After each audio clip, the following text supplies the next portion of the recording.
আমাদের সজন বন্ধু নতুন কার কেনার উপলক্ষে চলে আসছি 300 ফিটে খাওয়া দাওয়া করতে। তো বন্ধু নতুন গাড়ি কিনছে শুনে বন্ধুকে আমরা পেয়ে যাই, আর আমাদের বন্ধু কিন্তু খুশি মনে আমাদের নিয়ে চলে আসছে 300 ফিটে হাঁসের মাংস আর চাপটি খাওয়ানোর জন্য।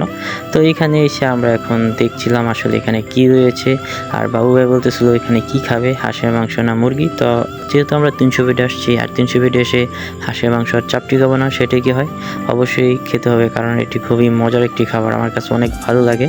তো আমরা খাবার দাবার অর্ডার দিয়ে এখানে বসে রয়েছি, বসে বসে সবাই নীরবতা পালন করছিলাম। আর এদিকে আমাদের মহাসীন বন্ধু চলে আসছে, কিন্তু আমার বন্ধুর শোকে অনেকটা শুকিয়ে গিয়েছে। তো ব্যাপার না, বন্ধু আজকে খাওয়ার পর মোটামুটি মোটো হয়ে যাবে, কারণ সুজয় বন্ধু যেহেতু খাওয়াচ্ছে। আর এদিকে আমাদের আনিস বন্ধু কিন্তু মাথা মোতা ফাটাইয়ে চলে আসছে আমাদের সুজন বন্ধু খাওয়াবে শুনে। তো আমরা সবাই মিলে বসে পড়েছি, আর এদিকে কিন্তু আমাদের খাবারটা চলে আসছে, আর বিসমিল্লাহ বলেই শুরু করে দিলাম। আর এদিকে আমাদের ইনুস বন্ধু মুখে দিয়ে আমি জিজ্ঞেস করছিলাম কেমন, সেই স্বাদ, অনেক মজা।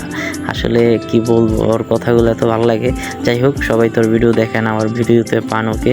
তো অলরেডি আমার খাবার এখানে চলে আসছে, আর এখানে বসে বসে সবাই এখন খাওয়া দাওয়া করছি, আর সবার ভিডিও নিচ্ছি আমি এখানে।